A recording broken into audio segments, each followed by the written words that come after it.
அஸ்ஸலாமு அலைக்கும் ரஹ்மத்துல்லாஹி தஆலா வபரகாத்து. வாங்க வீடியோக்குள்ளே போகலாம். இன்றைக்கி நம்ம என்ன சமைக்க போகிறோன்னா, சூப்பரான ஒரு முருங்கைக்காய் சாம்பார் தான் செய்ய போகிறோம்.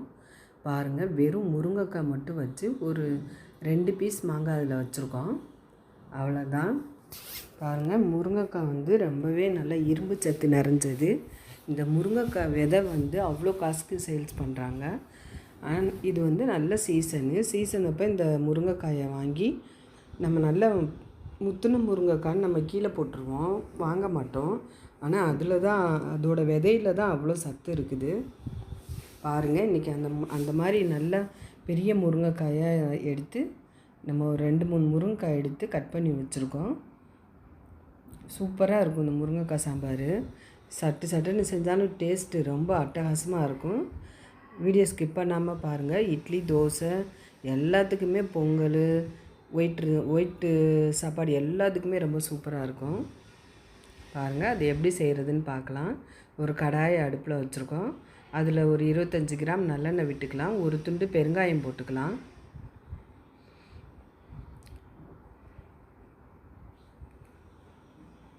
பெருங்காயம் வந்து நல்லா பொரிஞ்சிடட்டும். நீங்கள் தூள் பெருங்காயம் கூட போட்டுக்கலாம். பாருங்கள், கொஞ்சம் நல்லா பொரிய விட்டுட்டோம்னா நல்லா வாசம் ரொம்பவே நல்லாயிருக்கும். நல்லெண்ணெயில் அந்த பெருங்காயம் பொரியும் போது ரொம்ப டேஸ்ட்டாக இருக்கும். இப்போ வந்து சின்ன வெங்காயம் ஒரு 50 கிராம் கட் பண்ணி வச்சுருக்கோம். ஒரு வரமிளகாய் போட்டிருக்கோம். இப்போ இது நல்லா கொஞ்சம் கோல்டு கலர் வர அளவுக்கு வதக்கிக்கலாம். சிம்பிளாக இருக்கும், ஆனால் டேஸ்ட்டு ரொம்பவே செம்மையாக இருக்கும். நம்ம வீட்டில் இருக்கிற பொருள் வச்சு இதுக்கு மசாலா வந்து வறுக்கவும் இல்லை, ஒன்றும் இல்லை. சாம்பார் பொடி தான் போட்டிருக்கோம். ஆனால் இதோட டேஸ்ட்டே வந்து பாருங்கள், அந்த பருப்பு வேக வைக்கிறதுல தான் இருக்குது. இப்போ இது நல்லா கொஞ்சம் வதங்கிடட்டும். பாருங்கள், இந்த அளவு வதங்குச்சுன்னா போதும், ரொம்ப கருக்கி வதக்கணும்னு இல்லை.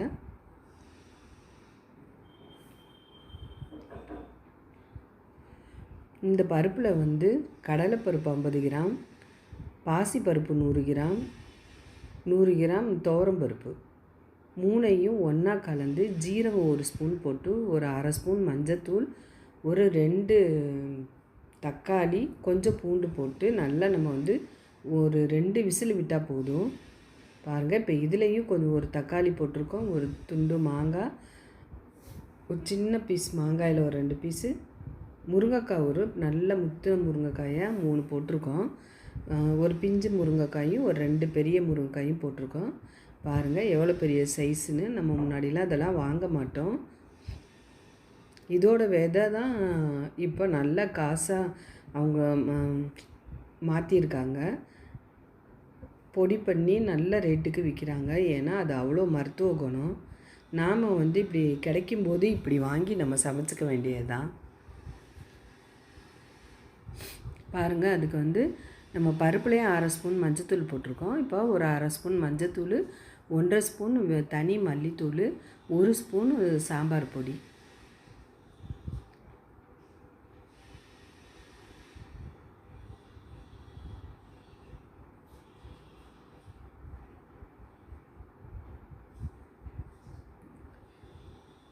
ஒரு ஸ்பூன் மிளகாத்தூள் போட்டுக்கலாம். இது காஷ்மீரி மிளகா, காரம் இருக்காது. இதில் நம்ம வேறு எந்த காயும் போடலை, வெறும் முருங்கைக்காய் மட்டும்தான் போட்டிருக்கோம். நீங்கள் மாங்காய் வந்து நல்ல ஒரு பெரிய சைஸ் இருந்தால் போட்டுக்கலாம். நம்மக்கிட்ட சின்னதாக இருந்துச்சு, போட்டாச்சு. ஒரு பீஸ் தான் இருந்துச்சு, போட்டாச்சு. இப்போ தேவையான அளவு உப்பு போட்டுக்கலாம். ரொம்ப சிம்பிளாக இருக்கும், சீக்கிரமாக செஞ்சிடலாம் இந்த சாம்பார். ஆனால் டேஸ்ட்டு வந்து அவ்வளோ டேஸ்ட்டாக இருக்கும். நீங்கள் இதே போல் பருப்பு வேக வச்சு நீங்கள் வந்து முருங்கைக்காய் போட்டு நீங்கள் செஞ்சு பாருங்கள், ரொம்பவே நல்லாயிருக்கும். இப்போ 2 டம்ளர் தண்ணி விட்டு நம்ம முருங்கைக்காயை நல்லா வேக வச்சுக்கலாம்.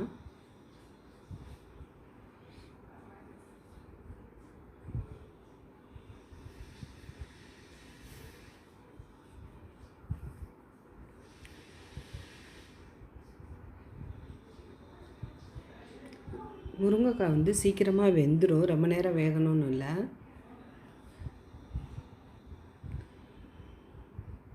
ஒரு அரைவாசி வெந்துச்சுன்னா போதும்.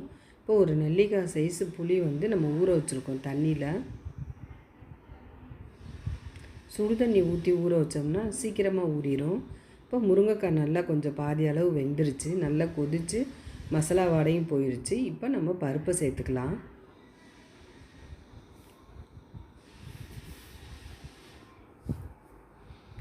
இட்லி தோசைக்கெலாம் கூட இந்த சாம்பார் ரொம்பவே டேஸ்ட்டாக இருக்கும்.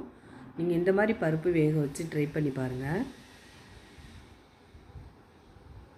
இந்த பருப்பு குழம்பு வந்து கெட்டிமாக தான் இருக்கும், தண்ணியாலாம் வைக்கலை.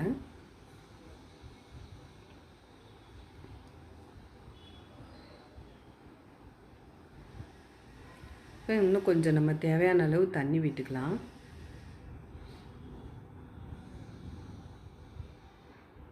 பாருங்கள் எவ்வளோ அழகாக நல்லா கலர்ஃபுல்லாக. வெறும் முருங்கைக்காய் தான். முருங்கைக்காயை வந்து ரொம்ப கொலைய வேக வைக்கக்கூடாது, அந்த டேஸ்ட்டு போயிடும். நல்லா வெந்திருக்கணும், அவ்வளோதான்.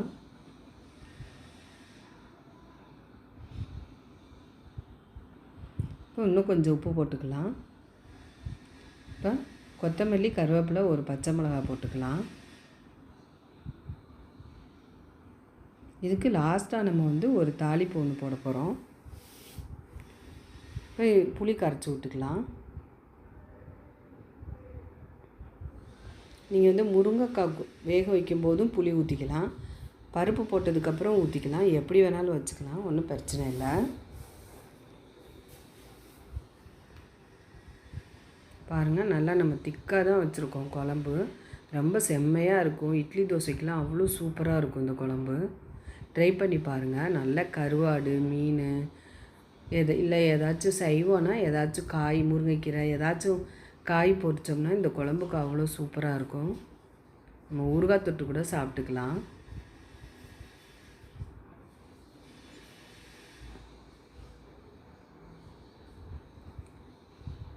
பாருங்கள் இப்போ நல்லா கொதிச்சிருச்சு. அந்த பச்சை வாடை எல்லாமே போயிட்டு நல்லா கொதிச்சிருச்சு பாருங்கள்.